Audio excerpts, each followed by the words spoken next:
This is a video on 5 real paranormal and ghost-related stories that have been sent in to me by my subscribers. They are in no particular order, and in 2 of the stories I've included proof with pictures or audio. Anyways, I hope you enjoyed the video, and let's begin.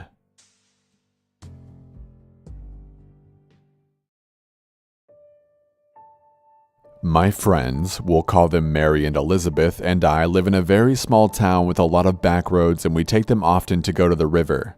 There was this old, creepy, abandoned house that was on the way there that we had never even thought of stopping to look at. Well, that was before our Marine friend came home to visit. We'll call him Mike. Mary was always up to go, as she was into creepy things and didn't scare easily, but Elizabeth and I were not quite as brave. So when Mike came home, Mary suggested that we all go, and if Elizabeth and I felt unsafe, Mike would be there to make us feel better. We headed off at about noon so that we would have plenty of light to explore by. The door was open when we got there, so it wasn't hard to get in. We were all immediately drawn to a large room that had a desk and some file cabinets inside of it. There wasn't much in the file cabinets, but the desk was full of notebooks and important papers. All the others were looking through drawers and important papers, but I decided to look through the notebooks. I opened the first one I came to and saw that it was a woman's handwriting. The woman who stayed in this room must have used them for journals. What I read in them sent shivers up my spine. They were journals of a grown woman who lived with her parents. She didn't live with them by choice. Her parents were very religious and thought that if she left the house, quote, the evils of the world would corrupt her. I read that she wasn't allowed to have visitors and that her parents brought her food to her room. I can't remember many details because this was years ago, but I remember feeling scared and hopeless. And then we heard something fall upstairs, and so naturally Mike and Mary wanted to go see what it was. The upstairs was full of canned food and clothes, like they had been preparing for something bad to happen. I told them that I was ready to go and that we should come back another time. I know they didn't want to leave yet, but they respected my wishes. Fast forward a few weeks. Mary and I had bought a Ouija board and wanted to try it out. We didn't bother contacting Elizabeth about going with us because we knew she hated Ouija boards, but we did call Mike and made plans to go that night. We packed up the board, some candles, and a camera and made our way out there at about 11 p.m. Mary set up the board on a small table in the room, Mike lit the candles, and I set up the camera on the windowsill. We stood around the board, and before touching it, we went over the rules with Mike to ensure our safety. Then we all put our hands on the planchette. I didn't plan on talking, and I'm not going to lie, I was scared as shit, but I trusted my friends. Mary spoke first, asking if anyone was there. No answer. She asked again. Once again, no answer. Then Mike laughed and looked at her and said, "They're probably too chicken." This really set me off. I was already scared and he wanted to taunt things that could be here. I yelled at him and told him this is exactly why we went over the rules. Don't laugh at it and don't challenge it.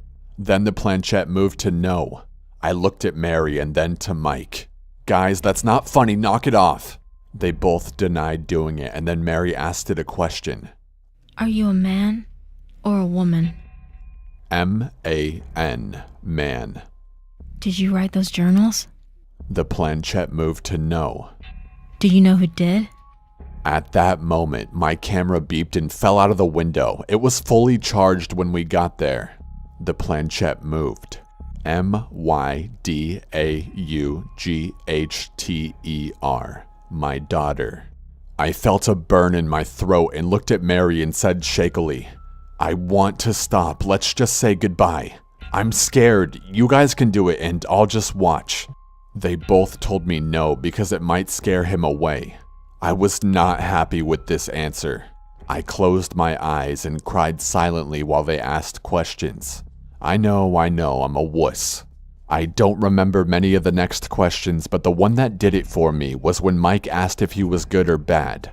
We waited a few seconds and the planchette started moving slowly. It landed on the moon, which means demon or bad spirit. I yelled at them and told them to say goodbye. They asked a few more questions and then finally said goodbye. We packed up our things and I was the first one out the door. Mary and Mike lingered a little longer and started towards the door. Mary had just stepped out when Mike decided he had one last thing to say. He turned around, laughed, and cursed at whatever was there, calling it a pussy and everything else. Then he turned around and started to step out of the door when he fell forward and screamed. I thought he had tripped and went to go help him, but he started running towards us.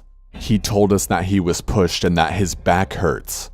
I got behind him and pulled up his shirt to discover that he had 3 red scratch lines down his back. We bolted to his car and heard things banging around in the house. He sped off and we went straight to Mary's house. I didn't sleep much that night and refused to ever go back to that house. The marks on Mike's back healed within a few days and he really had no interest in going back either. I'm glad it was only scratches and not something more serious.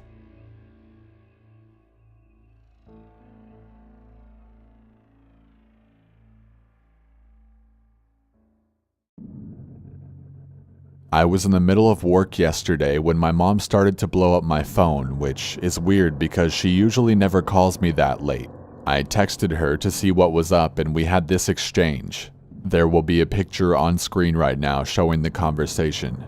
At first, I couldn't get the message to play, so I didn't think much of it. My mom has always been into ghost stuff and I'm your average atheist that thinks it's all bullshit. If you're unable to look at the screen, my mom was basically texting me freaking out, telling me my dead grandpa had sent her a voicemail from a number that doesn't exist and she was wondering how something like this could have happened. Then she called me on my brother's phone and played the voicemail through that and a shiver went down my spine. We talked on the phone and she said the message came from a number that was just all zeros and the phone never rang, she just got the voicemail. After I got off work, I sent the audio my mom texted me, converted it to MP3, and got it to play. What you're about to hear is the voicemail she received, followed by an old video of my grandpa speaking in comparison.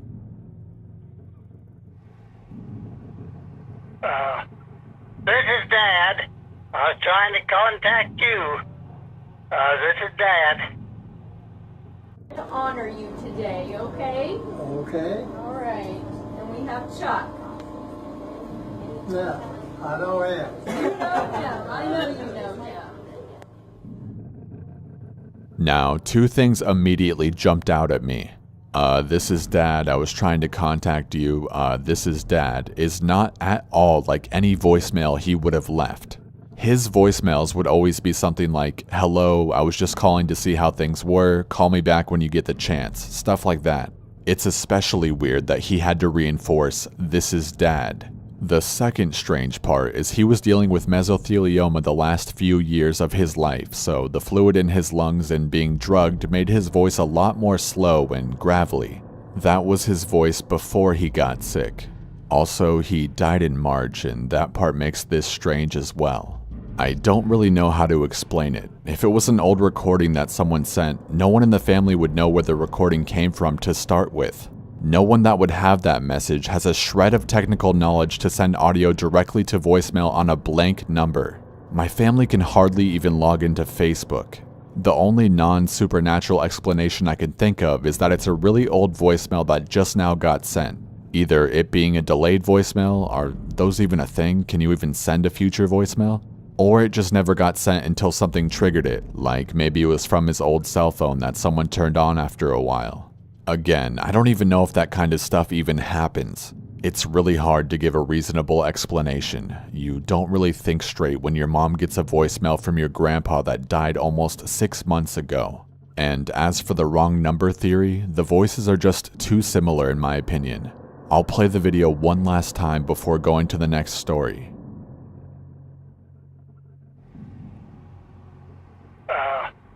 This is Dad. I was trying to contact you. This is Dad. To honor you today, okay? Okay. All right. And we have Chuck. Yeah, I know him. You know him. I know you know him.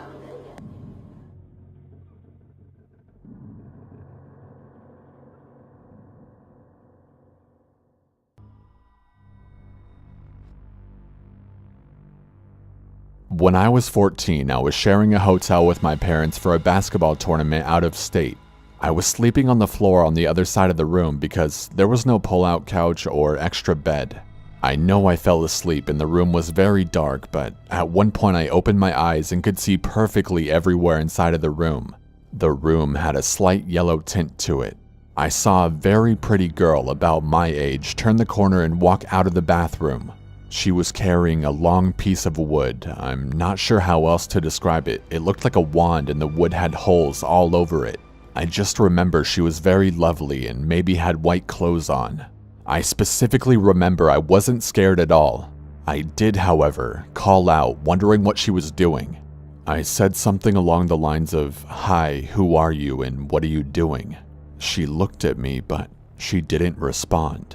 The next part is so hard to understand. My father apparently had heard me call out with the whole, "Hi, who are you and what are you doing" thing. My dad says he woke up and saw me, but it was actually her, and he got out of bed to flip on the light switch to the bathroom and help me with whatever I was doing. She turned her head and looked from me to him as he got up. Keep in mind, I'm watching all of this go down from across the room. My dad reaches around her to turn on the light, and in her last millisecond, she manages to look back at me. My dad flips on the light switch and she's immediately gone. Now the lights are on and my dad is looking where she was standing. I call out, "Dad, did you see her too?" My dad then responds with, "Kate, I thought that was you." I explained that I was over here the whole time and that I saw her walk out of the bathroom and I didn't know who she was. We couldn't explain it. We both definitely saw her walk out of the bathroom. We sat there for maybe 20 minutes recounting what we had seen over and over. My dad then prayed over me and we somehow went back to sleep. Another crazy part about the whole thing, my mom, who has a horrible time sleeping for more than 2 hours at a time, slept through the whole thing and still said she had never had a more restful night of sleep that she could ever remember. Can anyone explain what this occurrence could have been? Was she a ghost, a memory, an angel? Why couldn't she talk? Why was she there? Why could we both see her? I've always told this true story as a party trick, but lately I'm really hoping to do more investigating.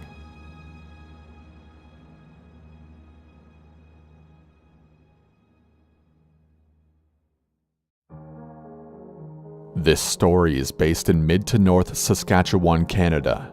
At the time, I was 17 years old, and the perspective is from a female who is skeptical of ghosts, monsters, you name it. You couldn't get me to believe that shit. Saskatchewan has a reputation of being super flat and all prairie, but if you go more up north, it's full of lush green forest and hills. And for some odd reason, plenty of abandoned houses, churches, and small schools in the middle of nowhere. Luckily for me, I used to live in the middle of nowhere. Before I had moved out for college, my brother and I lived with our father in the childhood home that we grew up in. And when I say middle of nowhere, I mean we lived on the outskirts of this huge provincial forest. Neighbors were far away, but we knew everyone from grids away, and the closest city is a 30-minute drive. I had the benefit of being neighbors with my best friends. Us three have known each other since we were 4, and we're actually still best friends to this day. We liked to take our friends who didn't live where we did to these abandoned buildings and told the stories we were told as to why they were abandoned. For example, there was a small building for worship that had a priest hang himself inside of it and also had a small graveyard of maybe 5 headstones, all of them for children under the age of 5. We heard a noise one time while we were all there and we all booked it. My one friend, who was way at the back, said he was hit or kicked by something on the leg and then a bruise appeared not long after. But the creepy part was he was far behind us and you could see where he fell. There were no sticks or anything, and this was in the wintertime, so snow was high and you could easily track your footsteps. But that's kinda just a backstory for everything. Now for the actual story. We like to show people this abandoned church at the end of the road near the entrance of the provincial forest. This church is standing alone, a couple of trees surrounding it, but it's mainly an open area. There used to be a mass grave around it, and it had been there until a couple months before this incident. The odd thing about it was, the ground looked like it hadn't been disturbed once, but all the headstones were gone. Of course I was like, fuck it, it's nothing, don't worry about it guys. So the group that was with me was my friends and my boyfriend at the time. Cody, Kennedy, Megan, and Wendell. When we approached this church, we had to pry the door open, and when we did, it took us a lot of courage to go in. I had been in here many times before, but the door thing was new. There's a couple steps in the entrance and then the main portion of the church. Well, here is when shit gets creepy. There was red paint or something all over the walls and in a language and symbols I couldn't recognize myself. I explained that this is new because this wasn't here a few months ago, and there was this weird altar with what looked like blood and some tufts of fur but no body anywhere. We then heard noises under the church, but there was no basement. That was what did it for us. All the girls ran back to the truck, tails between our legs. On the way out, Megan tripped on something.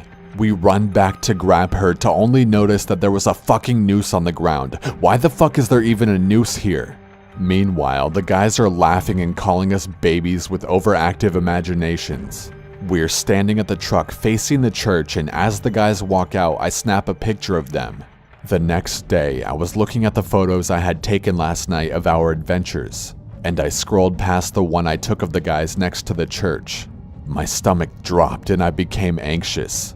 There was only 5 of us during that night, and I only took a photo of 2 people, but in the photo, far off to the left, there was a fucking figure or ghost or something standing there. How did we not see it last night? I show everyone, and collectively the group got quiet and questioned what it was. But it's clearly a person or ghost holding something. The picture is on screen right now. That day is the day I became less skeptical about that shit. I mean, obviously nothing like that has happened to me personally before, but now I have that photo. I haven't gone back there yet, and I don't think I plan on it.